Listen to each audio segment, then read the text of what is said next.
საღამომშვიდობის საპრეზიდენტო დებატები პრეზიდენტობის კანდიდატებს შორის საზოგადოებრივ მაუწყებელზე გრძელდება, რომელსაც მე კამიშალაძე წავიყვან. დებატები ამერიკის შეერთებული შტატების საერთაშორისო განვითარების სააგენტო USAID-ის დაფინანსებითა და საარჩევნო სისტემათა საერთაშორისო ფონდ IFS-ის ხელშეწყობით ხორციელდება.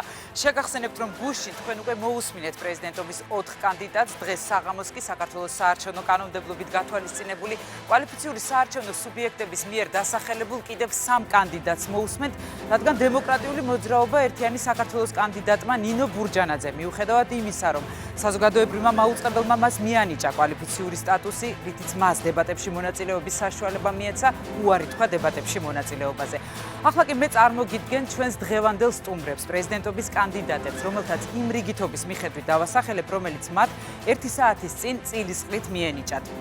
ნომერი პირველი უნდა ყოფილიყო ნინო ბურჯანაძე, თუმცა მოგახსენეთ, რომ ის დღეს ჩვენთან ერთად არ იმყოფება. ნომერი 2 სერგო ჯავახიძე, მოძრაობა სამართლიანი საქართველოსთვის. ნომერი 3 კობა დავითაშვილი, ხალხის პარტია. და ნომერი 4 თეიმურაზ მჟავია, ქრისტიან-დემოკრატიული სახალხო პარტია. ახლა კი კიდევ ერთხელ იმ წესების შესახებ, რომლის მიხედვითაც ჩვენი დებატები ტარდება, ეს წესები საარჩევნო სისტემათა საერთაშორისო ფონდის ექსპერტების მიერ საერთაშორისო გამოცდილებაზე დაყრდნობით შემუშავდა და მონაწილეებთან წინასწარ შეთანხმებულია თითოეული კანდიდატის შესავალი სიტყვის, პასუხების, კითხვა-პასუხის რაუნდისა და დასკვნითი გამოსვლების რიგითობაც წილისყრის შედეგად განისაზღვრა და მის მიხედვით მონაცვლეობს. კანდიდატებს მისასალმებელი სიტყვისთვის და ჩემს მიერ დასმულ შეკითხვებზე პასუხებისთვის აქვთ 2 წუთი, სულ ჩემმა სტუმრებმა რიგრიგობით და ეტაპობრივად 4 კითხვას უნდა უპასუხონ. ამის შემდეგ კანდიდატებს საშუალება ეძლევათ 1 შეკითხვა დაუსვან მათთვის სასურველ მონაწილეს, რომელსაც ამ კითხვაზე პასუხის გასაცემად 1.5 წუთი ეძლევა. ყოველ შეკითხვაზე იცვლება პასუხის გაცემის რიგითობა უკვე მინიჭებული ნომრის მიხედვით და ყველა კანდიდატს მიეცემა საშუალება იყოს პირველი ამა თუ იმ პასუხის დროს.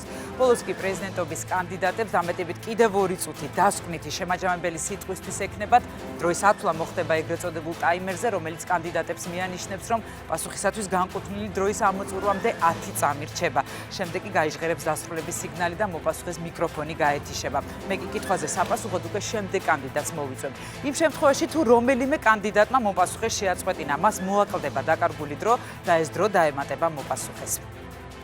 საპრეზიდენტო დებატებისთვის კითხვების შერჩევა მოხდა ავტორიტეტული საერთაშორისო კვლევითი ორგანიზაციების მიერ საქართველოში ჩატარებული სოციოლოგიური კვლევების შედეგად ქვეყნის მოსახლეობის მხრიდან დასახელებული ყველაზე აქტუალური თემებისა და მედია საშუალებების მიერ გამოგზავნილი შეკითხვების საფუძველზე, ესენია საგარეო პოლიტიკა, ტერიტორიული მთლიანობის აღდგენა, სოციალური პრობლემატიკა და თანამშრომლობა ხელისუფლების სხვა შტოებთან. ჩემთვისაც და დებატებში მონაწილე პრეზიდენტობის კანდიდატებისთვისაც. ის 4 შეკითხვა, რომელსაც აქ დავსვავ დებატების დაწყებამდე, 1 დღით ადრე გახდა ცნობილი. აქვე გეტყვით, რომ დებატებისთვის თვალყურის დევნება ონლაინ რეჟიმში შეგიძლიათ მაუწყებლის საიტზე 1tv.lg და მაუწყებლის Facebook-ის გვერდზე. ახლა კი მე ვუბრუნდები დებატების მონაწილეებს და ვიწყებთ მისასალმებელ გამოსვლებს. ბატონებო, მოგესალმებით. დიდი მადლობა, რომ დღეს ჩვენთან იმყოფებით. მე მგონია, რომ ძალიან საინტერესო დებატები გველის წინ, ასე რომ ჩვენ შეგვიძლია უკვე დავიწყოთ და დავიწყოთ მისასალმებელი გამოსვლებით, რისთვისაც თქვენ უკვე იცით, რომ თითოეულ თქვენგანს აქვს 2 წუთი და კენჭისყრის შედეგად, უпроსტորეთ წილისყრის შედეგად გამოვლენილი, რიგით მეორე კანდიდატი იქნება პირველი, ვინც თავის პირველ გამოსვლას დაიწყებს, ეს არის სერგო ჯავახიძე. ბატონ სერგო, გთხოვთ დაიწყოთ თქვენ 2 წუთი გაქვთ. მოგესალმებით, ქალბატონო, მივესალმები საზოგადოებრივ მაუწყებლის მაყურებელს, მივესალმები ჩემს ოპონენტებს. ჩვენი საარჩევნო კამპანია პრაქტიკულად დასასრულს რო ახლოვდება, 9 დღე გადარჩა.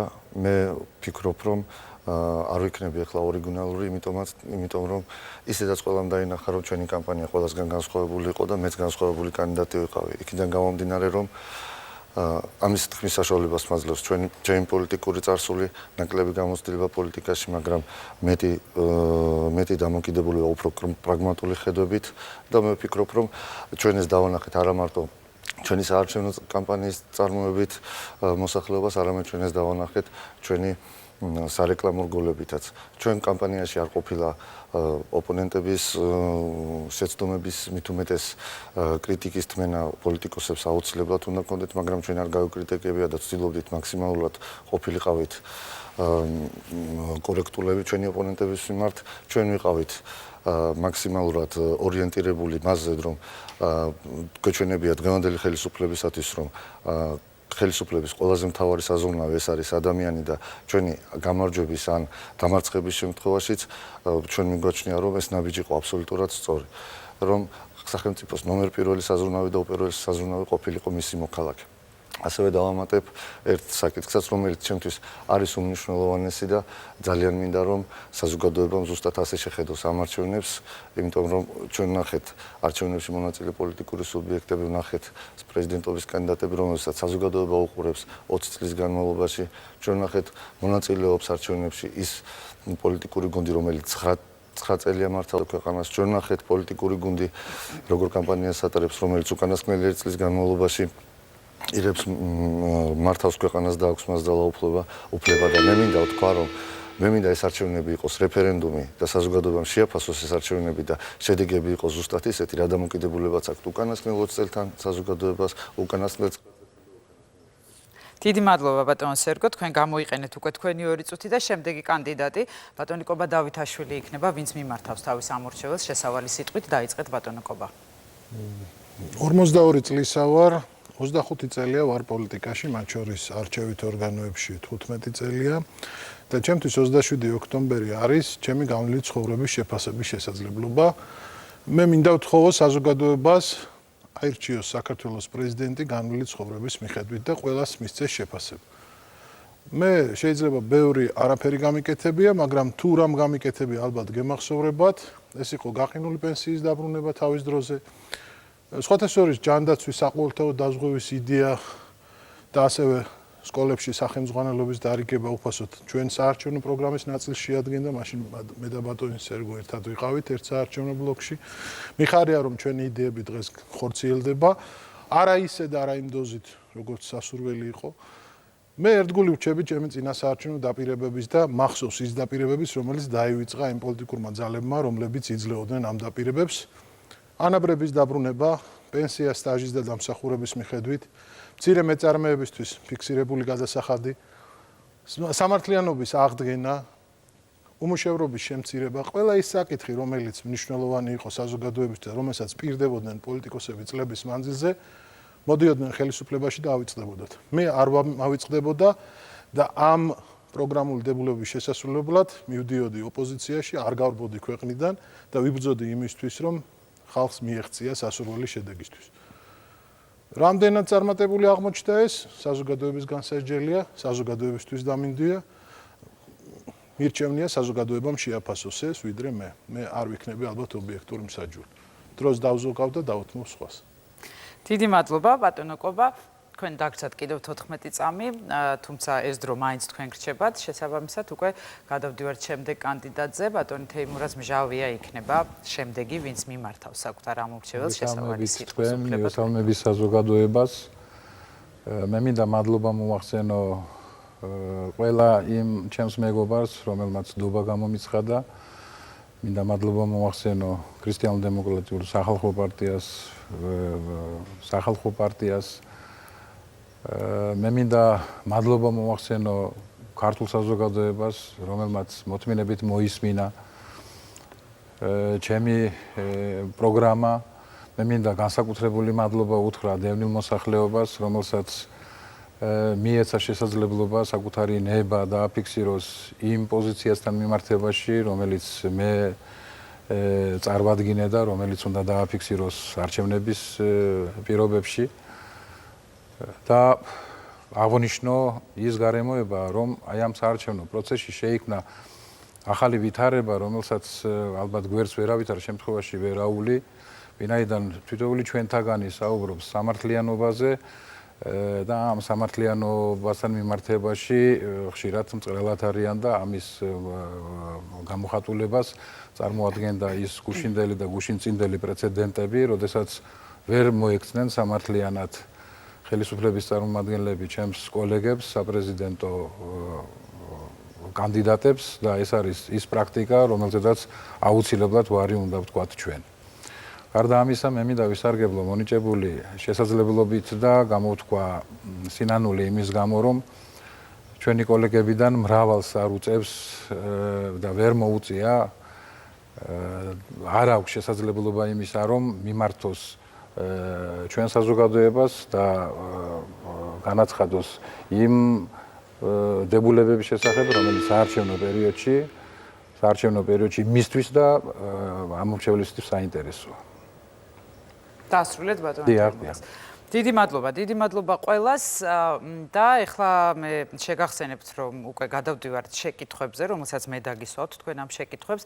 მე სულ 4 შეკითხვას დავსვავ დღეს და თითოეულ თქვენგანს მოუწევს რომ ამ შეკითხვებს გასცეს პასუხი და ჩვენი დებატების წესების თანახმად პირველი, ვინც პირველ შეკითხვაზე გასცემს პასუხს, იქნება ნომერი მე-3, წილისყრის შედეგად გამოვლენილ ნუმერაციას ვახსენებ. ეხლა მე ბატონი კობა დავითაშვილი და მასაც ამ შეკითხვაზე პასუხისათვის ექნება 2 წუთი. ბატონო კობა, მოგეხსენებათ, რომ საქართველოს პრეზიდენტი იქნება ქვეყნის უმაღლესი წარმომადგენელი საგარეო პოლიტიკის კუთხით და მას მოუწევს მთელ რიგ საკითხებთან დაკავშირებით უმნიშვნელოვანესი და ალბათ ძალიან მნიშვნელოვანი გადაწყვეტილებების მიღება. ისეთ საკითხებთან დაკავშირებით, როგორც არის ევროატლანტიკურ სტრუქტურებში ინტეგრაცია, საქართველოს როლი კავკასიის რეგიონში, დამოკიდებულება ევრაზიული კავშირის მიმართ და ასევე ურთიერთობის დაბალანსება წამყვან გეოპოლიტიკურ ძალებს შორის. კითხვა კი ასე ჟღერს. რა იქნება თქვენი, როგორც პრეზიდენტის პრიორიტეტი საქართველოს საგარეო პოლიტიკის მიმართულებით? დაიწყეთ თქვენ 2 წუთი გავთ. ერთხელ დიდი ბრიტანეთის პრემიერ-მინისტრმა უილიამ პიტმა თქვა, რომ ბრიტანეთს არ ყავს მუდმივი მეგობრები და არც მუდმივი მტრები, მას აქვს მუდმივი ინტერესები. მე ვისურვებდი და ვაპირებ გავატარო ისეთი საგარეო პოლიტიკა, რომელიც გულისხმობს, რომ საქართველოს სწორედ ასეთი დამოკიდებულება აქვს საკუთარ ეროვნულ ინტერესებთან. ჩვენ არ გვჭირდება არც პრორუსული კურსი და არც პროამერიკული კურსი. ჩვენი თვითმიზანი არ შეიძლება იყოს არც ნატოს წევრობა და არც ევრაზიული კავშირის წევრობა. ჩვენ და განსაზღვროთ ჩვენი ქვეყნის მთავარი ეროვნული პრიორიტეტი და მე მიმაჩნია, რომ ეს პრიორიტეტი არის ტერიტორიული მთლიანობის აღდგენა. რომელ კავშირის წევრობას, რომელ ქვეყნის მეგობრობას თუ პარტნიორობას მოაქვს ჩვენთვის სასურველი მიზნის მიღწევა, აი მასთან უნდა დავიჭიროთ საქმე და იქ უნდა შევიდეთ. მე არ ამგონია, რომ ჩვენ ახირებული პოზიცია უნდა გქონდეს და ვამბობდეთ, რომ ქვეყანაც რომ დაიქცეს ნატოში აუცილებლად უნდა შევიდეთ, ამ პირიქით არავითარ შემთხვევაში არ შევიდეთ ნატოში. მე არ მესმის არც ერთი იმ პოლიტიკოსის, რომელიც ამა თუ იმ პოზიციას იჟინებს. ჩვენ უნდა მოვისმინოთ, რას მიიღებს საქართველო ამა თუ იმ ალიანსის წევრობისგან და თუ ეს მიგვაახლოვებს ჩვენს მიზანს ტერიტორიული მთლიანობის აღდგენას, ჩვენ უნდა გადავდგათ ეს ნაბიჯი. თუ ეს დაგვაშორებს, არ უნდა გადავდგათ. ჩემთვის საზომი არის ქვეყნის გამთლიანება და ერთიანობა. სხვა საზომი მე არ მაქვს, მე არ ვაპირებ ვიყო არც პრორუსი და არც პროამერიკელი პრეზიდენტი. მე ვაპირებ ვიყო პროქართველი პრეზიდენტი. ჩვენ ქვეყანას შეუძლია დამოუკიდებელი საგარეო პოლიტიკის განხორციელება, რაც შეეხება კავკასიაზე. იყო პრეზიდენტი ამ ქვეყანაში, რომელიც ოცნებობდა ერთიან კავკასიაზე, საერთო კავკასიურ სახლზე.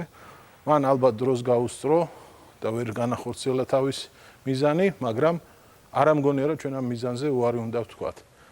დღეს თანამედროვე მსოფლიოში ჩვენ მხოლოდ ერთიანი, ერთმანეთთან მოთანამშრომლე კავკასიური სახელმწიფოების ერთობით შეგვიძლია ჩვენი ეროვნული მიზნების მიღწევა. გმადლობთ ბატონო კობა. შემდეგი კანდიდატი, ვინც უპასუხებს ამ შეკითხვას, რომელიც საგარეო პოლიტიკას ეხება, იქნება ბატონი თეიმურაზ მჟავია. ბატონო თემურ, მე მაინც გაგიმეორებთ ხო თქვენ შეკითხვას. საუბარია იმაზე, რომ ქვეყნის უმაღლესი წარმომადგენელი იქნება საგარეო პოლიტიკის კუთხით ადამიანი, რომელსაც უმნიშვნელოვანესი გადაწყვეტილებების მიღება ეკისრება.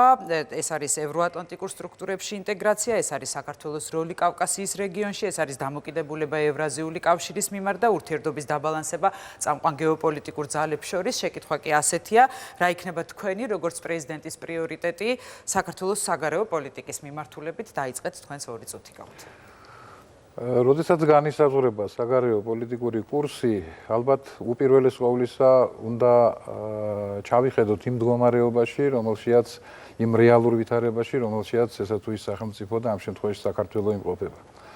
ჩვენ მდგომარეობაში მყოფი სახელმწიფოსათვის ბევრწილად საშინაო პოლიტიკა განისაზღვრება იმ საგარეო ურთიერთობების მეშვეობით და იმ კურსით, რომელსაც ირჩევს სახელმწიფო. ამიტომ ჩვენთვის იმ მდგომარეობიდან გამომდინარე, რაშია ჩვენ ვიმყოფებით, როცა ჩვენ ვართ აგრესიული სახელმწიფოების გარემოცვაში და ჩვენზე უფრო ბევრად და მნიშვნელოვნად ძლიერი ფიზიკური შესაძლებლობები, საომარი შესაძლებლობები გააჩნიათ.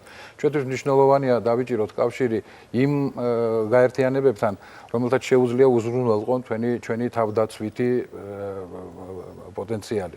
ამისათვის მნიშვნელოვანია ჩვენ გავერთიანდეთ ალბათ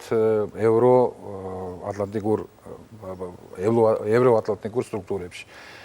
აი ამ თავდაცვითი ღონისძიებების უზრუნველყოფისათვის ჩვენ უნდა შევიდეთ ნატოში, აუცილებლად ეს აუცილებელი პირობაა.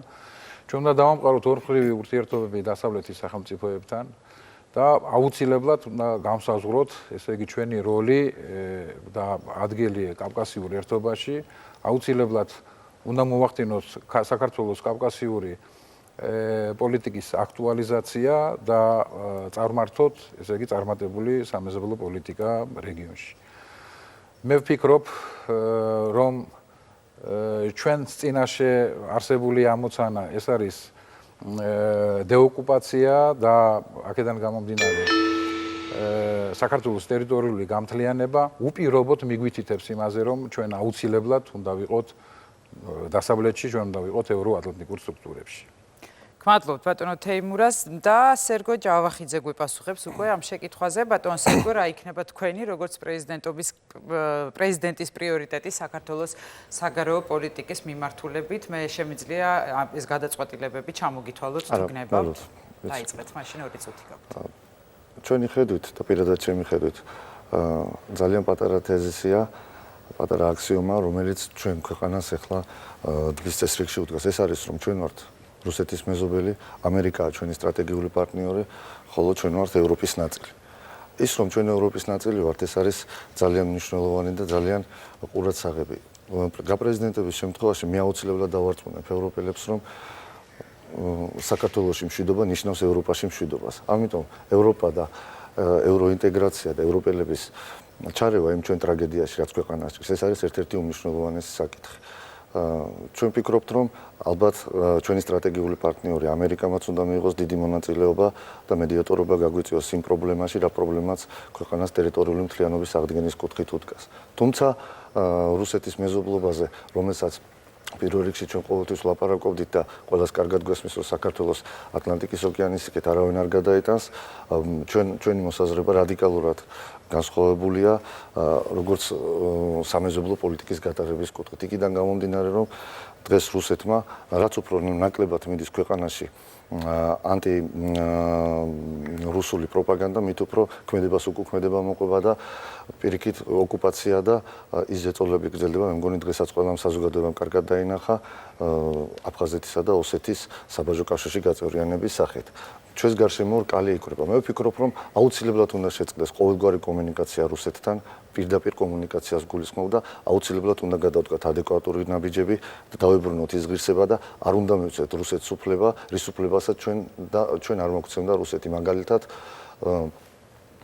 პირველი სანიტარის ან ვიღაცა ლაბორანტის შემოსვლა ქვეყანაში ჩვენი ბიზნესების შესამოწმებლად. არც ერთი ქვეყანა და არც რუსეთი არ დაუშვებდა ჩვენ რო ჩავსულიყავით, მით უმეტეს იმპორტი რუსეთიდან ისედაც ბევრი გვაქვს. ამიტომ ამან გამოიწვია ეს ყველაფერი დამოკიდებულებამ და უუნარობამ რუსეთის ასეთი აგრესიული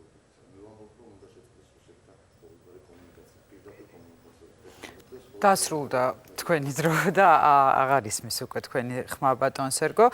დიდი მადლობა თქვენ უპასუხეთ პირველ შეკითხვას და ჩვენი მეორე შეკითხვა, რომელსაც ამჯერად პირველი მეოთხე კანდიდატი ბატონი თემურ მჟავია უპასუხეს.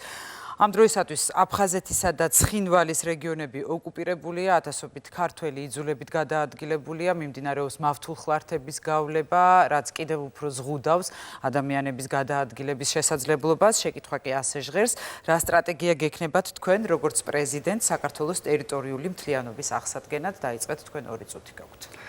ჩვენ უნდა ვაღიაროთ ის ნება და გავაცნოთ მსოფლიოს ის ნება, რომ ჩვენ არასოდეს არ შეურიგდებით იმ რეალობას, რომელიც შეგვიქმნა რუსეთის ფედერაციამ, არასოდეს არ შეურიგდებით საქართველოს ტერიტორიების ოკუპაციას. ამასთან დაკავშირებით ჩვენ გვინდა და ვაცხადებთ კიდევაც და ეს არის შეუვალი უფლება საქართველოსი განახორციელოს მისი ხელისუფლების მეშვეობით საკუთარი იურისდიქცია ოკუპირებულ ტერიტორიებზე, საქართველოს მთელს ტერიტორიაზე და მათ შორის ოკუპირებულ ტერიტორიებზე აფხაზეთსა და ცხინვალის რეგიონში. ამავდროულად ჩვენ ვაღიარებთ, რომ აფხაზეთი არის ტერიტორიულ პოლიტიკური ერთეული საქართველოს ერთიან სახელმწიფოებრივ სივრცეში. ამას გარდა ჩვენ ვაღიარებთ და ვამბობთ, რომ ცხინვალის რეგიონში სამხრეთ ოსეთი კიდევ ერთი სამხრეთ ოსეთი არ უნდა არსებობდეს, ვინაიდან მისი არსებობა ეწინააღმდეგება საქართველოს სახელმწიფოებრიობას. საქართველოში ერთადერთი ეთნიკური უმცირესობა ეს არის აფხაზიერი, ხოლო დანარჩენი ერები წარმოადგენენ ეთნიკურ დიასპორებს და საქართველოს უნდა განახორციელოს მათ მიმართ პოლიტიკა ინტეგრაცია ასიმილაციის გარეშე. ოსიერის ინტერესები უნდა იქნეს დაცული შესაბამისად და ამისათვის ჩვენ მიგვაჩნია ორი გზა, ერთი არის ადგილობრივი თვითმმართველობის დემოკრატიზაცია, ხოლო მეორე გზა ეს არის ფუნქციური ავტონომიები, მათ შორის კულტურული ავტონომიაც. და უარესად მნიშვნელოვანი საკითხი ეს არის ესე იგი შეურიგებელი პოზიცია, რომ ჩვენ მადლობთ ბატონ თეიმურას და შემდეგი იქნება ბატონი სერგო ჯავახიძე, რომელიც უპასუხებს ჩვენს მეორე შეკითხვას. ბატონ სერგო, ოკუპირებული აფხაზეთის და ცხინვალის რეგიონი, ათასობით იძულებით გადაადგილებული პირი, მავთულხართების გავლება, შეკითხვა კი ასეთია, რა სტრატეგია გექნებათ თქვენ, როგორც პრეზიდენტ საქართველოს ტერიტორიული მთლიანობის აღსადგენად, თქვენ 2 წუთი გაქვთ დაიწყეთ. ფაქტია, ოკუპირებულია საქართველოს ტერიტორიის 20%. ფაქტია, რომ ეს ტრაგედია ქვეყანაში არსებობს და უარესებიც ხდება. მართალია პატარა მასშტაბებით, მაგრამ ერთი რამეა მთავარი. როდესაც ჩვენ ვაღიარებთ, რომ ჩვენი მტერი და ოკუპანტი არის ძლიერი და ვაღიარებთ, რომ ჩვენ ვართ სუსტები, ჩვენ მას რაღაცა უნდა დაუპირისპიროთ ასეთ შემთხვევაში.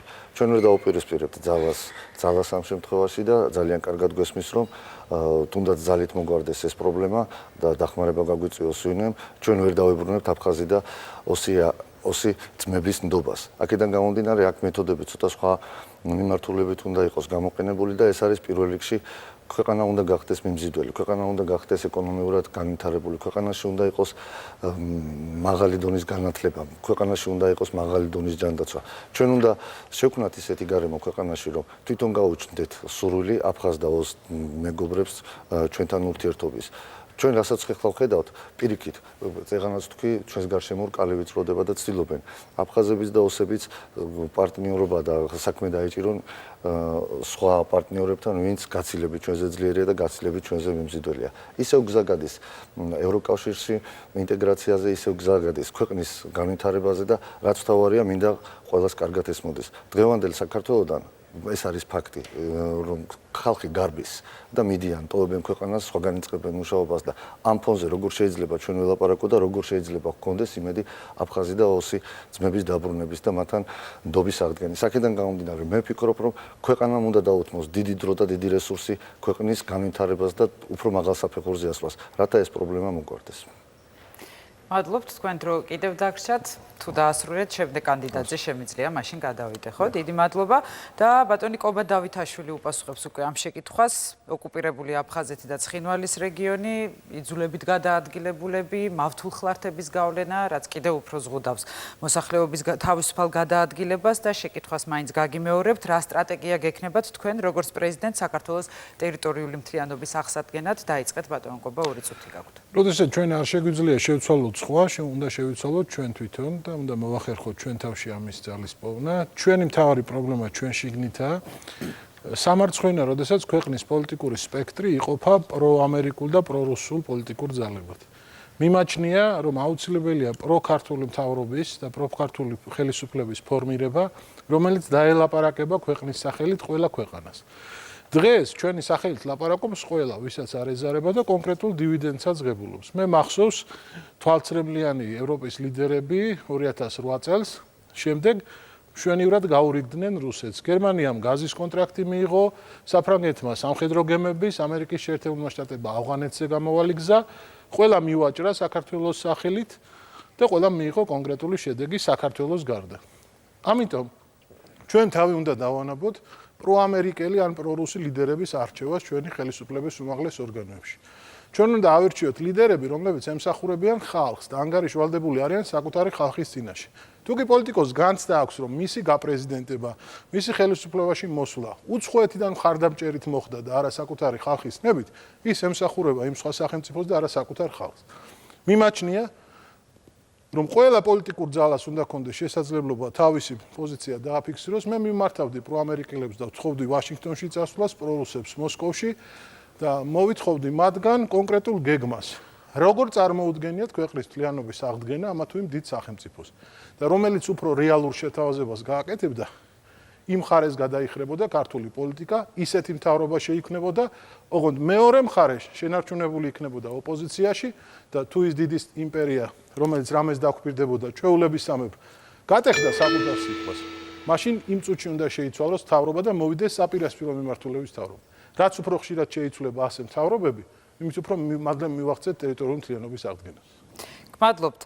ბატონებო, თქვენ უკვე ჩვენს ორ შეკითხვას უპასუხებთ და მე შემიძლია უკვე მესამე შეკითხვა დაგისვათ. იმედია მზად ხართ იმისთვის, რომ ამ კითხვასაც უპასუხებთ და პირველი, ვინც ამჯერად მესამე კითხვას გასცემს პასუხს, იქნება ბატონი სერგო. ბატონ სერგო, ბოლო წლებში ჩატარებული საზოგადოებრივი აზრის კვლევის შედეგად და თანახმად, საქართველოს მოსახლეობის უმრავლესობა უმთავრეს სოციალურ პრობლემად ასახელებს უმუშევრობას და სიღარიბეს. კითხვა კი ასეთია.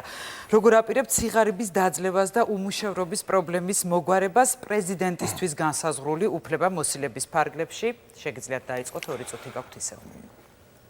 უკანასკნელი 20 წლის განმავლობაში, რასაც ჩვენ უყურებთ, თქვათ, შევარდნაძის მმართველობის დროს მოთხოვნა იყო საზოგადოების სიღარიბისა და უმუშევრობის დაძლევა. ნაციონალური მოძრაობის მმართველობის პერიოდში, როდესაც ძალიან დიდი რესურსები და ძალიან დიდი თანხები მიმართული იყო ინფრასტრუქტურულ პროექტებზე, შადრევანების გახსნაზე და თუნდაც ნატოში ინტეგრაციაზე და იგივე დარჩა მოთხოვნა სიღარიბისა და უმუშევრობის დაძლევა დღევანდელ სიტუაციაში და დღევანდელი ხელისუფლების მმართველობაში. დღესაც არ გახდა პრიორიტეტი ადამიანის ფაქტორი. ეს არის ძალიან დიდი პრობლემა. დღეს ეს არის ის პრობლემა, რომლის გადაწყვეტაც და რომლის იმედიც ხალხს ჰქონდა, როდესაც 1 ოქტომბერს ქართულ ოცნებას უჭერდა მხარს. ძალიან მნიშვნელოვანია და იმისი გათვითცნობიერება, რომ ჩვენი სტრატეგიული პარტნიორები, განვითარებული ქვეყნები დაფუძნებულია და დგას ძლიერ მოქალაქეზე, ძლიერ ოჯახზე, რასაც ჩვენ ვერ ხედავთ. ჩვენ ხედავთ ყოველგვარ უგულებელყოფას მოქალაქის და სამწუხაროდ თუ კი ჩვენ პრობლემის გადაწყვეტა არ შეგვიძლია, ჩვენი მოქალაქის გვერდით დგომაც სირცხვილად მიგვაჩნია. ეს არის ძალიან რთული. 2008 წელს ჩვენ გვაჩვენა ამერიკამ და რუსეთმა, როგორ პატივსცემს და როგორ უყვარს თავისი მოქალაქე. ჩვენ ეს საკითხი თუ დღეს პირველ პლანზე არ გადმოუწიეთ და თუ სახელმწიფოს უმნიშვნელოვანესი პრობლემა არ იქნება მისი მოქალაქე და მისი კეთილდღეობა, ჩვენ ვერასოდეს ვერ მივახცევთ ამას.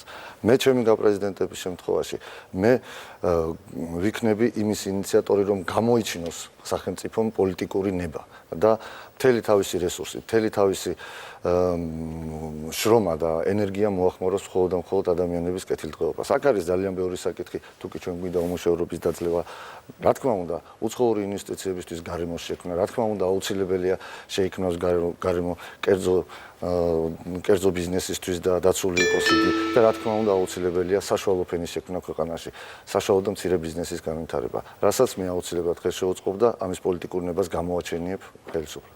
გმადლობთ ბატონო სერგო, ბატონო კობა, თქვენი რიგია, უკვე შეგიძლიათ ამ შეკითხვას უპასუხოთ.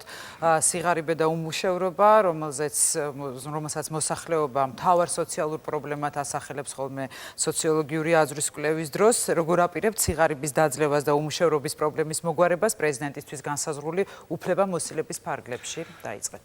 პირველ რიგში ის დახმარების სისტემა, სოციალური დახმარების, რომელიც დღეს არსებობს, აბსოლუტურად უარგისია და მთლიანად უნდა შეიცვალოს. მე ვგულისხმობ სიღატაკის პროგრამას, რომელთაც სოციალურ დახმარებას იღებენ ბევრი ის ადამიანი, რომელსაც არ ეკუთვნის ეს დახმარება და ვისაც რეალურად ეკუთვნის, ვერ ღებულობს. ეს პროგრამა არის პოლიტიკური ბატონყმობის იარაღი, ღებულობენ ხელისუფლებასთან დაახლოებული პირები და ვერ ღებულობენ სხვები. ამიტომ ამის ნაცვლად შემოღებული უნდა იქნეს სამი სახის სოციალური დახმარება, უმუშევრობის დახმარება, რომელიც ადამიანს მიეცემა იქამდე, სანამ მას სახელმწიფო არ შესთავაზებს კვალიფიკაციის შეცვლას და სამუშაო ადგილს. თუ ამ შემთხვევაში პიროვნება უარს იტყვის ან ერთზე, ან მეორეზე, მას უნდა შეუწყდეს ასეთი დახმარება, თუ არა სახელმწიფომ უნდა აძლიოს ეს დახმარება. მეორე, ვინც შრომის უნაროა, მან დახმარება უნდა მიიღოს არაქონებრივი მდგომარეობის, არამედ შემოსავლების მიხედვით, ვინაიდან ადამიანს შეიძლება მამაპაპეულის სახლი ჰქონდეს, მაგრამ შემოსავალი არ ჰქონდეს და მას დახმარება სჭირდება და მესამე, საოჯახო დახმარება თითოეულ ბავშვზე. აი ეს არის ჩემი სოციალური პროგრამა. ასევე მიმაჩნია, რომ პენსია სტაჟის და დამსახურების მიხედვით უნდა იყოს და არა ყველასთვის ერთი. რაც შეეხება უმუშევრობის დაძლევას, დღეს ეკონომიკაში ვარდნას, სამუშაო ადგილების შემცირებას და ახლის არ შექმნას განაპირობებს ეკონომიკის მაღალი მონოპოლიზაცია. დღეს ეკონომიკის ყველა დარგი არის მონოპოლიზებული და ქართულმა ოცნებამ არაფერი არ შეცვალა ნაციონალური მოძრაობის ეკონომიკურ პოლიტიკაში. დღეს ჩვენ ხედავთ, რომ მონოპოლიები დარჩა ბიზნესის ყველა სფეროში, იქნება ეს ნავთობპროდუქტები, პურპროდუქტები, ჯანდაცვის დაზღვევა, არის უზარმაზარი მონოპოლიზაცია. და მაგალითისთვის, როგორ შეიქმნება ახალი წისქვილ კომბინატი, თუ კი არსებობს მონოპოლისტი ფირმა, აზერბაიჯანული კარმენი, რომელიც არ დაუშვებს ახალი ფირმის შემოსვლას სამუშაო ადგილების შესაქმნელად. და თუ ახალი ფირმა არ შეიქმნა, არც ახალი სამუშაო ადგილები არ შექმნა. ანტიმონოპოლური კანონმდებლობის შექმნა, ძლიერი ანტიმონოპოლური სამსახური, მკაცრი დემონოპოლიზაცია ეკონომიკის არის სამუშაო ადგილების შექმნის საძინდარი. მადლობთ ბატონო კობა, თქვენი დრო სრულად გამოიყენეთ და ბატონი თეიმურაზი უპასუხებს უკვე ამ შეკითხვას, როგორ აპირებთ სიღარიბის დაძლევას და უმუშევრობის პრობლემის მოგვარებას პრეზიდენტისთვის განსაზღვრული უფლებამოსილების ფარგლებში. ბატონო თეიმურაზ, 2 წუთი გაქვთ. თავისთავად ძალიან აქტუალური საკითხია. უმნიშვნელოვანესია ის იმისათვის, რათა მოხდეს იმ დემორალიზაციის ხარისხის შემცირება, რომელსაც ეს ორი პრობლემა იწვევს ქართულ მოსახლეობაში, მაგრამ მე განსხვავებულად დავაყენებდი ამ საკითხს. აი მიზეზ შედაგებრივ ერთობლიობაში უმუშევრობა და სიღარიბე უფრო შედეგის კატეგორიას განეკუთვნება, ხოლო რა თქმა უნდა თავისთავად ცხადი ამ შედეგს შესაბამისი მიზეზი გააჩნია. ეს მიზეზი პრაქტიკულად ის მდგომარეობა, რომელშიაც დღეს საქართველო იმყოფება და უპირველესი აი ამ გამსაზღვრელი ამ მდგომარეობისა არის საქართველოს ტერიტორიების ოკუპაცია, რომელიც სერიოზულ დისკომფორტს უქმნის, სერიოზული წინააღმდეგობა უქმნის საქართველოს განვითარებას. აი ეს არის უაღრესად მნიშვნელოვანი საკითხი და ამას ალბათ ყურადღება უნდა მიექცეს. ამიტომ საკითხს მე დავაყენებდი ოდნავ სხვაგვარად. ესე იგი, პრიორიტეტთა თან რიგში, ასე ვთქვათ, იმ უპირველეს ამოცანათა შორის დავასახელებდი სწორედ დეოკუპაციას და დეოკუპაციასთან დაკავშირებული საკითხების მოგვარებას. მე ამასთან დაკავშირებით შემიძლია ერთი ანალოგია ბიბლიური, ასე ვთქვათ, სიუჟეტიდან მოვიტანო. როდესაც მოსეს პერიოდში ებრაელებმა გადაწყვიტეს თავისუფლების გზა ერჩია და დაეტოვებინათ ეგვიპტე, ფარავონმა მას შესაბამისი, ასე ვთქვათ, პასუხი გასცა და ეს იყო მისი და მათი სამუშაო პირობების დამძიმება და გადასახადების გაზრდა. პრაქტიკულად მან შექმნა ის პირობები ფარავონმა, რომლის მეშვეობითაც მათ უნდა დაბიწყნოდათ, ესე იგი სანუკვარი ოცნება, თავისუფლება. ამიტომ პრაქტიკულად ჩვენ ამაზე უნდა ვიოცნებოთ და უპირველესი ამოცანა ჩვენი არის დავძლიოთ ის მიზეზი, რომელი მიზეზითაც განპირობებულია ჩვენი სოციალური. მადლობთ ბატონებო და ჩვენი დებატების უკვე ბოლო შეკითხვა, თუმცა ჩვენ არ ვასრულებთ რა თქმა უნდა ჯერჯერობით დებატებს. მეოთხე შეკითხვა, რომელსაც ბატონი კობა დავითაშვილი უპასუხებს პირველი. ბატონ კობა, პრეზიდენტის უფლებამოსილება მნიშვნელოვნად იცვლება, რიგ საკითხებში მოხდება პრეზიდენტის უფლებების შემცირებაც კი, შესაბამისად გაიზრდება პრემიერ-მინისტრისა და პარლამენტის ფუნქციები. შეკითხვა კი ასე ჟღერს. ამ ცვლილებების გათვალისწინებით, როგორ გესახებათ თქვენი ურთიერთთანამშრომლობა პარლამენტს, პრემიერ-მინისტრსა და მთავრობასთან და რატომ თვლით, რომ თქვენ ამ ყველაფერს უკეთ შეძლებთ, ვიდრე სხვა დანარჩენი კანდიდატები? დაიწყეთ 2 წუთი გაქვთ. დღეს ძალიან დიდი იმედგაცრუება ახალი ხელისუფლებით და იმავე პარლამენტით, რომელმაც უმნიშვნელოვანესი გადაწყვეტილების მიღების დროს, როდესაც ერთი მხრივ იყო მსხვილი ბიზნესის ინტერესი, ხოლო მეორე მხრივ უბრალო ადამიანების ინტერესი, დაიკავა ყოველთვის მსხვილი ბიზნესის მხარე, მე ვგულისხმობ შრომის კოდექსს, მე ვგულისხმობ აზარტული თამაშების კანონპროექტს, მე ვგულისხმობ ჯანმრთელობის დაზღვევის კანონპროექტს, მე ვგულისხმობ იპოთეკარების საკითხს, ყველგან სამწუხაროდ დავიწყებული იქნა ამომრჩევლის ინტერესი და გატარებული იქნა ინტერესი მსხვილი ბიზნესისა. მე მიმაჩნია რომ იმისათვის რომ პოლიტიკა რეალურად შეიცვალოს, საჭიროა ახალი საპარლამენტო არჩევნები. პრეზიდენტს აქვს მნიშვნელოვანი ფუნქცია პარლამენტის დათხოვნისა, ეს უფლება დარჩა კონსტიტუციით განსაზღვრულ შემთხვევაში და მე არ ვალამ რომ ვაპირებ შევქმნა ხელოვნური კონსტიტუციური კრიზისი. ამიტომ სხვათა შორის ბატონი ბიძინაევანიშვილი გამოვიდა ამ წლის იანვარში, როდესაც მან თქვა რომ მზად ვართ ხელოვნური კონსტიტუციური კრიზისი შევქმნათ და დავნიშნოთ რიგ გარეშე საპარლამენტო არჩევნები. მე ამას მივესალმე, სამწუხაროდ მან გადაიფიქრა, მე არა, მე ვაპირებ, მივახციო რიგ გარეშე საპარლამენტო არჩევნებს, რათა იგივე ნაციონალურ მოძრაობას 40% ადგილებისა არც არასდროს ეკუთვნოდა და არც მიუღია ამდენი ხმა წინა არჩევნებზე. ის არჩევნები იყო ჩვეულებრივად გაყალბებული, უბრალოდ დიდი აქტივობის გამო ხალხის აქტივობამ გადაფარა გაყალბება. ამიტომ არც 40% არ ეკუთვნის ნაციონალურ მოძრაობას ამ პარლამენტში და ალბათ ამომრჩეველი ბევრ სხვა პოლიტიკურ ძალას იხილავდა ახალ პარლამენტში. მიმაჩნია რომ რეალური ცვლილებების განსახორციელებლად საპრეზიდენტო არჩევნები არ კმარა, საჭიროა ახალი საპარლამენტო არჩევნები. რაც შეეხება პრეზიდენტს, მარტო ცალკე აღებული პრეზიდენტი ვერაფერს ვერ გააკეთებს. თუ საზოგადოება არ დაუდგა გვერდში. მე ვაპირებ გამოვიყენო 200,000 ამომრჩევლის ხარდაჭერა, იგივე მიწაზე საკუთრების უფლების მხოლოდ საქართველოს მოქალაქეთა დამკვიდრებისთვის კონსტიტუციაში ცვლილების შეტანის მიზნით, რომელზეც ხელმოწერას ჩვენ ვაგროვებთ. მადლობთ ბატონო კობა. ბატონო თემურ, თქვენ უნდა უპასუხოთ უკვე ჩვენს მეოთხე, ანუ ბოლო შეკითხვას. პრეზიდენტის უფლებამოსილება მნიშვნელოვნად იცვლება რიგ საკითხებში. პრეზიდენტის უფლება შემცირებულიც კი იქნება, შესაბამისად გაიზრდება პრემიერისა და პარლამენტის ფუნქციები და კითხვა ასეთია, ამ ცვლილებების გათვალისწინებით როგორ გესახებათ თქვენი ურთიერთთანამშრომლობა პარლამენტს, პრემიერ-მინისტრთან და მთავრობასთან და რატომ გგონიათ, რომ თქვენ ამ ყველაფერს უკეთ შეძლებთ, ვიდრე სხვა კანდიდატები დაიწყეთ? პირველის ყოვლისა მე მიმაჩნია რომ პრეზიდენტის ფუნქციები არ მცირდება, იგი რჩება სახელმწიფოს მეთაურად, ასე რომ მან მოიშორა ის ტვირთი, რომელიც უნდა ეტვირთა თავის დროზე ჩემის აზრით პრემიერ-მინისტრსა და მთავრობას და ეს პრაქტიკულად მიმაჩნია პოზიტიურ მომენტად.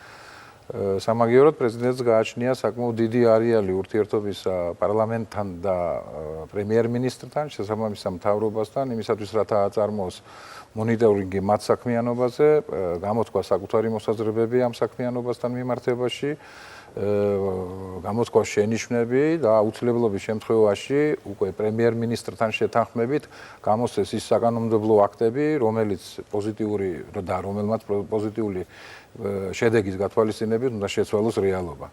ასე რომ მე ვფიქრობ, რომ პრეზიდენტს საკმაოდ დიდი არეალი გააჩნია საქმიანობისათვის და იმ ურთიერთობებში მას შეუძლია საკმაოდ პოზიტიური როლი შეიძინოს. და იმისათვის, რათა ეს განხორციელდეს, პრეზიდენტი უნდა იყოს უპირველეს ყოვლისა კომპეტენტური, მას უნდა გქონდეს და გააჩნდეს შეუვალი ნება ღირსეულად ემსახუროს საკუთარ ხალხს და საკუთარ სახელმწიფოს და იგი უნდა იყოს აუცილებლად მაგალითის მიმცემი საკუთარი მოსახლეობისათვის. ეს არის უაღრესად მნიშვნელოვანი. ხოლო რაც შეეხება ამ შეკითხვის მეორე ნაწილს, თუ რატომ ვთვლი, რომ მე უკეთესად შევასრულებ ყოველივე ასე ვთქვათ, ჩემს მიერ ჩამოთვლილს, მე გამაჩნია საკმაო გამოცდილება, მე და ჩემს მეგობრებს, ჩვენ დავიწყეთ ასე ვთქვათ დისიდენტური მოძრაობიდან, ვიყავით ეროვნულ მოძრაობაში, მონაწილეობა მივიღეთ ქვეყნის თავისუფლების მოპოვებაში და მთელი რიგი საკითხები ჩვენთვის ნამდვილად ახალი არ არის და ჩვენ გმადლობთ ბატონო თემურ. ბატონი სერგო ჯავახიძე გვიპასუხებს უკვე ამ შეკითხვაზე. ბატონო სერგო, უფლებამოსილება პრეზიდენტის მნიშვნელოვნად იცვლება. მე მაინც ვიმეორებ ხოლმე, რიგ საკითხებში მოხდება პრეზიდენტის უფლებამოსილების შემცირება, შესაბამისად გაიზრდება პრემიერისა და პარლამენტის ფუნქციები და აი ამ ცვლილებების გათვალისწინებით, როგორ გესახებათ თქვენი ურთიერთთანამშრომლობა პარლამენტს, პრემიერ-მინისტრსა და მთავრობასთან და რატომ გონიათ, რომ თქვენ ამ ყველაფერს უკეთ განახორციელებთ, ვიდრე სხვა დანარჩენი კანდიდატები? შეგიძლიათ დაიწყოთ 2 წუთი გაქვთ პასუხისთვის. ჩემი საარჩევნო კამპანიის სლოგანი არის ჩვენი სახელმწიფო, ჩვენი ოჯახია. ეს ნიშნავს იმას, რომ ნებისმიერი ადამიანი ამ ტრიბუნასთან იდგებათ, ნებისმიერი მოქალაქე, იქნება პრეზიდენტობის კანდიდატი თუ იქნება უბრალოდ რიგითი მოქალაქე ქვეყნის, მისი ნებისმიერი ტკივილი და ნებისმიერი ხმა ეს უნდა იყოს მთავრობისა და პარლამენტის ტკივილი და ეს მათ კარგად უნდა ესმოდეთ. ჩემი მათთან თანამშრომლობა ზუსტად მაქვს წარმოდგენილი, როგორიც იქნება. მე ვითანამშრომლებ მათთან მხოლოდ და მხოლოდ იმ ხარისხით და იმ ფორმით, რა ფორმითაც ისინი მოექცევიან ხალხს და საზოგადოებას და თავის მოქალაქეს. ეს არის მათზე დამოკიდებული და ის, რომ პრეზიდენტის უფლებამოსილებები შეზღუდულია, მე გავცდები ჩემ კომპეტენციას და აუცილებლად ჩავერევი იმაში, რომ როდესაც ბიზნესი იქნება მონოპოლიზირებული. მე რო გავცდები ჩემ კომპეტენციებს და აუცილებლად შეუშლი ხელს იმაში, რომ გააკეთონ ფასადური რეფორმები. მე გავცდები ჩემ კომპეტენციებს და ხმამაღლა ვიტყვი იმას, რასაც ისინი არასწორად აკეთებენ. ეს არის აუცილებელი და სწორედაც ეს იყო პრეზიდენტის ფუნქცია, ეს არბიტრის ფუნქცია, მედიატორის ფუნქცია თუ რა არის, ეს არის ყველაზე მნიშვნელოვანი. ზუსტად ამიტომ ვიძახით და ვამბობთ, რომ დღეს არ არის აუცილებელი, რომ ერთი გუნდის წარმომადგენელი იყოს აუცილებლად აღმასრულებელი ორგანო, საკანონმდებლო ორგანო და მისი პრეზიდენტი. ეს არის აუცილებელი მოთხოვნა ობიექტურობისთვის და სამართლიანობისთვის. დღეს სახელმწიფომ კიდევ ერთხელ უნდა გაიაზროს და გაითვალისწინოს. არავის არ ჯერა, ხალხსაც მინდა მიმართო და თქვა, რომელი პრეზიდენტიც და პრეზიდენტობის კანდიდატიც ასე უსიტყვოდ ენდობა პრემიერის სიტყვას და იტყვის, რომ მე მეორე ტურში მონაწილეობას არ მივიღებ, ის პრეზიდენტი ვერც მედიატორი იქნება, ვერც არბიტრი და ვერასოდეს ვერ გააკეთებს იმ საქმეს, რაც დღეს საზოგადოებას სჭირდება. აქედან გამომდინარე, ნომერ პირველი საზრუნავი მოქალაქე თუ აქვეყნის, ამიტომ პრეზიდენტი ლეგიტიმურია 51% მიიღოს საზოგადოების მხარდაჭერის, მას აქვს უფლება ნებისმიერ პრობლემაში ჩაერიოს, თუ ეს ეხება მის მოქალაქეს. მადლობთ, გასაგებია. თქვენ უკვე უპასუხეთ ყველა იმ შეკითხვას, რომელიც როგორც აღმოჩნდა, აინტერესებს მოსახლეობას ყველაზე მეტად, აინტერესებს ასევე თქვენ სამომრჩეველს და ახლა უკვე კითხვა-პასუხის რეჟიმზე, ანუ რაუნდზე გადავდივართ. ეს არის შანსი თქვენთვის, რომ აქ მყოფ კანდიდატებიდან რომელიმეს დაუსვათ ერთი შეკითხვა, ხოლო კანდიდატს, რომელსაც თქვენ დაუსვათ შეკითხვას, ამ კითხვაზე პასუხისათვის ექნება 1.5 წუთი. ამ რაუნდს პირველი იწყებს რიგით მეოთხე კანდიდატი, ანუ ბატონი თეიმურაზი. ბატონი თეიმურაზ, გისმენთ, ვის გნებავთ, რომ დაუსვათ შეკითხვა? მე არსებითად ყველა მოსაზრებას პატივს ვცემ, ვინაიდან პლურალიზმი, ასე ვთქვათ, აი ამ დებატებში ალბათ აუცილებლად გასათვალისწინებელია, მაგრამ მე მინდა, ასე ვთქვათ, ადრესატის ასე ვთქვათ, მითითების გარეშე მე ორივე ჩემს კოლეგა პრეზიდენტს ბატონ კობას დაუსვამ შეკითხვას, ვინაიდან მას ალბათ ეს წარმოუდგენელი აქვს, რა იქნება ის პირველი ნაბიჯი, რომელსაც იგი პრეზიდენტის რანგში გადადგამს, ვინაიდან ამას მე შეგნებულად ვსვამ ამ საკითხს, ვინაიდან ძალიან დიდი მნიშვნელობა ენიჭება იმ ნაბიჯის სწორად გადადგმას, რომელსაც იმ პირველი ნაბიჯის სწორად გადადგმას, რომელიც პრეზიდენტმა უნდა გადადგას საკუთარი მოღვაწეობის აი პირველ დღეს. გასაგებია თქვენი შეკითხვა, ბატონ კობა, გთხოვთ უპასუხოთ. ჩემ პირველი ნაბიჯი იქნება შეხვედრა საპარლამენტო უმრავლესობასთან და მოწოდება მათი, რომ შეწყვიტონ კოაბიტაციის კურსი ნაციონალურ მოძრაობასთან. მე ვიცი, რომ საპარლამენტო უმრავლესობაში ძალიან ბევრი ღირსეული ადამიანია, რომელიც არ არის მოხიბლული იმ კურსით, რომელსაც დღეს ქართული ოცნება ატარებს კოაბიტაციაზე, როდესაც ჯალათები, რომლებიც ხალხს აწამებდნენ, აუპატიურებდნენ, აუბედურებდნენ, დღეს ზიან და თანამშრომლობენ მათთან, მიდის თანამშრომლობა, ეს ბევრისთვის მიუღებელია. ამიტომ ჩემი ამოცანა და თვითმიზანი არ არის ქართული ოცნების ჩამოშორება ხელისუფლებიდან. მე მინდა მათ შეცვალონ კურსი. მე მჯერა, რომ საპარლამენტო უმრავლესობაში არიან ძალები, რომლებიც ხარს დაუჭერენ კურსის შეცვლას. მათთვის სიგნალი კურსის შეცვლის აუცილებლობისა იქნება სწორედ ჩემი გამარჯვება. მე არ მალავ, გამოვდივარ კოაბიტაციის კურსის წინააღმდეგ და ამ არჩევნებს ვიყენებ იმისთვის, რომ ჩატარდეს საზოგადოების გამოკითხვა ამ თემაზე. ვის მოწონს კოაბიტაცია, ვისთვის არის ეს მიუღებელი, ეს არის ამ არჩევნების მთავარი თემა, მე ესე მიმაჩნია და ამიტომ თავისთავად არჩევნების შედეგები ჩემის აზრით ძალიან სერიოზულ გავლენას მოახდენს საპარლამენტო უმრავლესობაზე და მე იმედი მაქვს, რომ მოვიპოვებ საპარლამენტო უმრავლესობის მხარდაჭერას ამ კურსის გადასინჯვის თვალსაზრისით. ეს იქნება ჩემი პირველი ნაბიჯი. მადლობთ ბატონო კობა. ბატონ სერგოს აქვს უკვე შანსი დაუსვას რომელიმე მონაწილეს შეკითხვა. ერთი შეკითხვის უფლება გაქვთ ბატონ სერგო. გითხარით ვის უსვამს? სამწუხაროდ მაინც ვისარგებლებ შემთხვევით და ვიტყვი ჩემს უკმაყოფილებას მე ჩემს სასურველ ოპონენტს ვერ დაუსვავ კითხვას, მე კითხვები შეიძლება მქონოდა მმართველი გუნდის ან ნაციონალური მოძრაობის საპრეზიდენტო კანდიდატთან. უბრალოდ ვისარგებლებ შემთხვევით და წარმატებებს უსურვებ ჩემ ოპონენტებს. ანუ თქვენ შეკითხვა არ გაქვთ. გმადლობთ. მაშინ ბატონ კობას უკვე გადადის ეს უფლება მასთან, რომ თუ აქვს შეკითხვა თავის ოპონენტებთან, რომლებიც აქ არიან მე ამ დებატების ფორმატთან დაკავშირებით გარკვეული ინიციატივით გამოვედი, სამწუხაროდ ეს ინიციატივა არ იქნა გაზიარებული, მე მიმაჩნია, რომ ძალიან რთულია სრულყოფილ დებატებად მივიჩნიოთ პროცესი, რომელშიც არ მონაწილეობს სახელმწიფო კანდიდატი. მე მიმაჩნდა, რომ ბატონ მარგველაშვილს ორივე დღეს უნდა შეძლებოდა გამოსვლა, როგორც ერთ დღეს, ისე მეორე დღეს, ასეთ შემთხვევაში დარწმუნებული ვარ, რომ არც ერთი კანდიდატი ამის წინააღმდეგი არ იქნებოდა, თუ კი მისი დრო ორჯერ გაიზრდებოდა, რადგან როგორც ბატონო სერგომ აღნიშნა, შეკითხვები შეიძლება არსებობდეს მის მიმართ, იმიტომ რომ ის არის სახელმწიფო კანდიდატი. აქედან გამომდინარე, მე ჩემი კოლეგების მიმართ შეკითხვები არ მაქვს. თუმცა იმ კანდიდატს, რომელზეც თქვენ საუბრობთ, მისი სურვილიც უნდა ყოფილიყო, ალბათ ეს რომ ორივე დებატში მიიღო მონაწილეობა. მოდით ახლა გადავიდეთ. არა, სხვათა შორის მე ვერ გავიგე, ვისი სურვილის არქონის გამო არ შედგა ეს, მისი სურვილის, როგორც თუ ეს ასეა, ძალიან სამწუხაროა. ამ დებატებს აქვს თავისი წესები, შესაბამისად ჩვენ სწორედ ამ წესებს მივყვებით და მოდით ახლა უკვე დასკვნით ეტაპზე გადავიდეთ. ეს არის ორი წუთი იმისთვის, რომ თქვენ კიდევ ერთხელ მიმართოთ თქვენს ამომრჩეველს და ამისათვის გაქვთ კვლავ ორი წუთი, მე ეს უკვე კიდევ გითხარით, მე დარწმუნებული ვარ, რომ კიდევ გექნებათ სათქმელი რაღაც მოსახლეობისთვის და ამჯერადაც ჩვენ რა თქმა უნდა არ ვარღვევთ იმ რიგითობას და იმ წესებს, რომელიც უკვე განსაზღვრულია საერთაშორისო ექსპერტების მიერ და საერთაშორისო გამოცდილებაზე დაყრდნობის შედეგად. შესაბამისად, ამ შემთხვევაში პირველი ორი წუთი ეძლევა ნომერ 2-ს კანდიდატს, ბატონ სერგო ჯავახიძეს. ბატონ სერგო, თქვენ ორი წუთი გაქვთ იმისთვის, რომ თქვენი დასკვნითი შემაჯამებელი სიტყვით გამოხვიდეთ. მადლობთ. როგორც თქვი, დასკვნით სიტყვაში ვიტყვი და გავემეორებ იგივეს, რომ სახელმწიფოს უპირველესი საზრუნავი უნდა იყოს მისი მოქალაქე. მე მიმართავ საქართველოს მოქალაქეებს, ჩემს ამომრჩეველს, ჩემი ოპონენტების ამომრჩეველს და მიმართავ ახალგაზრდა თაობას პირველ რიგში. აკმაყოფილებთ თუ არა განათლების ხარისხი, აკმაყოფილებთ თუ არა დასაქმების ის ტემპები, რაც ხდება ქვეყანაში. მიმართავ მათ, რომ პირადად ჩემთვის და ძალიან ბევრი ადამიანისთვის ისინი არიან ის ალტერნატივა, რომელიც ქვეყანას გადაარჩენს. მიმართავ საშუალო ფენის ადამიანებს, საშუალო ასაკის ადამიანებს, რომლებიც მართლა გადაიღალენ და უკვე ძალიან დიდი ხანია უყურებენ ამ ყველაფერს, რაც მათ გარშემო ხდება, საკმაოდ პრაგმატულადაც უყურებენ, ძალიან კარგად ესმით, როგორი გარემოა ქვეყანაში.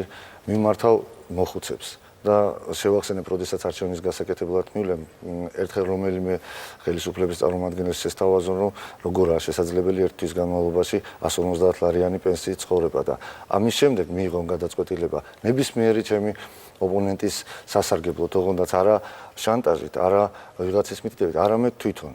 იმიტომ რომ ამ არჩევნებზე ძალიან ბევრია დამოკიდებული, ეს არჩევნები იქნება ტესტი ჩვენი ხვალინდელი ცხოვრების, იმიტომ რომ შეიქმნა ღმერთის წყალობით 1 ოქტომბრის შემდეგ ეს გარემო და მე დარწმუნებული ვარ, რომ ქართველი ხალხის მიერ გაკეთებული არჩევანი საბოლოო ჯამში იქნება ზუსტად ის ხედვა და ის აზრი, რასაც ფიქრობს დღეს მთელი ქვეყანა. ამიტომ მიმართავ იყვნენ ობიექტურები თავის გადაწყვეტილებაში და ხელი შეუშალო ყველა იმ ადამიანს, ვინც ზეწოლას მოახდენს, შანტაჟს მოახდენს, ან თქვათ სხვისი მითითების გარეშე შეეცდებიან, სხვისი მითითებით შეეცდებიან მიიღებიან გადაწყვეტილება და საბოლოო ჯამში ვიტყოდი ჩემ ამომრჩევლის მიმართ და საქართველოს მოსახლეობის მიმართ, რომ ჩემი ნომერია 3 და დიდ მადლობას ვეტყვი არჩევნების შემდეგ ჩემი მხარდაჭერისთვის რა პროცენტიც არ უნდა მივიღო. მადლობთ ბატონ სერგო. ბატონო კობა, თქვენი შემაჯამებელი მიმართვა. ჩემთვის 27 ოქტომბერი არის ჩემი გამძლე ცხოვრების შეფასება საზოგადოების მხრიდან.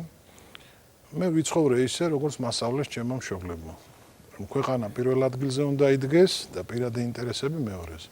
მე 5 შვილი მყავს, მაგრამ ცუდი მამა ვიყავი ყოველთვის, იმიტომ რომ მათ ან არ ვხედავდი, ან მათზე ვერ უზრუნავდი იმის გამო, რომ როდესაც არჩევანი დგებოდა, მე მივდიოდი იქ, სადაც ჩემი ქვეყანა მთხოვდა. ომი იყო, იქ ვიბრძოდი, აქციები იყო, შიმშილობა იყო.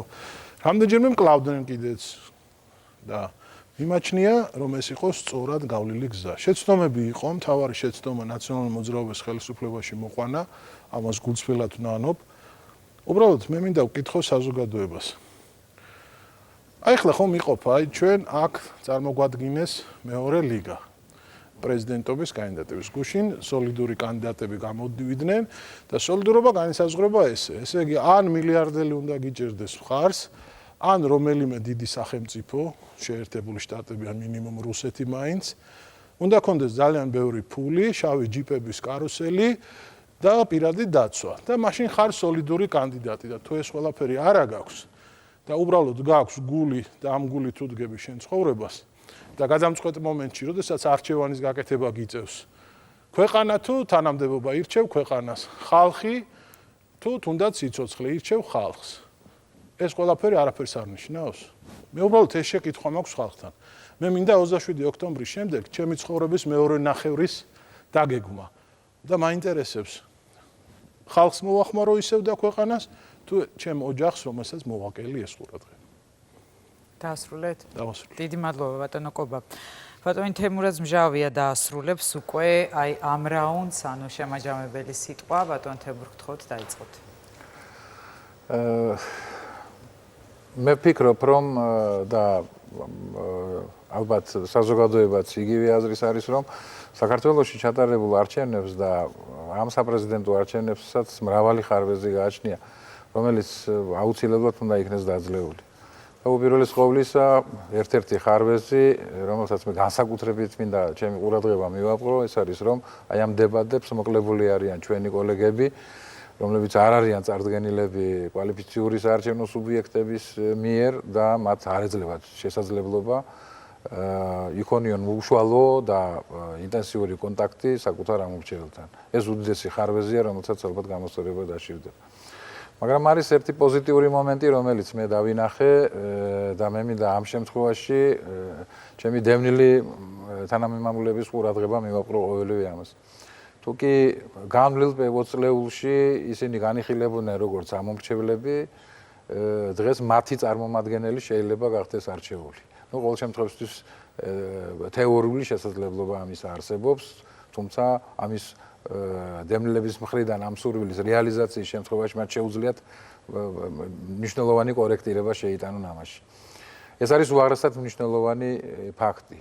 და იმის გათვალისწინებით, რომ ყველა ხელისუფლება ცდილობდა დევნილი საზოგადოებისა და მათ მიერ არჩეული ხელისუფლებას შორის ხიდის ჩატეხვა, ჩანგრევას, ამ შემთხვევაში ამ ხიდის აღდგენის შესაძლებლობა არსებობს. ამიტომ მე მიმართავ მათ გამოიყენონ თავიანთი, ასე ვთქვათ, პოლიტიკური ნება და კიდევ ერთხელ გააჟღერონ ერთიანი ჩამოყალიბებული ნებით საკუთარი არჩევანი და ეს არჩევანი ალბათ უნდა უკავშირდებოდეს უშუალოდ ქვეყნის დეოკუპაციას, საქართველოს ტერიტორიულ გამთლიანებას, რომელთანაც უშუალოდ არის მიბმული დევნილი მოსახლეობის დაბრუნება საკუთარ მიწა-წყალზე. გმადლობთ. დიდი მადლობა ბატონებო, ყველას დიდი მადლობა იმისათვის, რომ მიიღეთ ამ დებატებში მონაწილეობა. მე ვფიქრობ, რომ და ალბათ თქვენც დამეთანხმებით, რომ ეს იყო ერთ-ერთი საუკეთესო საშუალება იმისათვის, რომ თქვენი პოზიციები ამა თუ იმ საკითხზე დაგეფიქსირებინათ და კიდევ ერთხელ მიგეწობინათ უფრო ნათლად და კონკრეტულად ეს ყველაფერი ამ მომრჩევლისთვის. მე გილოცავთ, რა თქმა უნდა, თქვენ ამ ყველაფერს და ყველა თქვენგანს ვუსურვებ აუცილებლად წარმატებას. მადლობთ. საარჩევნო დებატები კვალიფიციურ საარჩევნო სუბიექტების პრეზიდენტობის კანდიდატებს შორის კი დასრულებულია. მადლობა ყველა მონაწილეს, ორგანიზატორებს, IFS-სა და USAID-ს, ასევე ყველა იმ ადამიანს, რომელთაც თავ დაუზოგადოთ იშრომეს იმისთვის, რომ ეს დებატები გამართულიყო. მადლობა თქვენ, რომ ვიყურეთ. ვინც ვერ ნახა დღევანდელი დებატები საზოგადოებრივი მაუწყებლის მეორე არხი ამ გადაცემას დღესვე 23 საათზე გაიმეორებს. ეთნიკურ უმცირესობებს კი ორივე დებატის ნახვა რეგიონალური ტელევიზიების ეთერში მათ მშობლიურ ენებზე შეუძლიათ შაბათს კვირას ანუ 19 და 20 ოქტომბერს.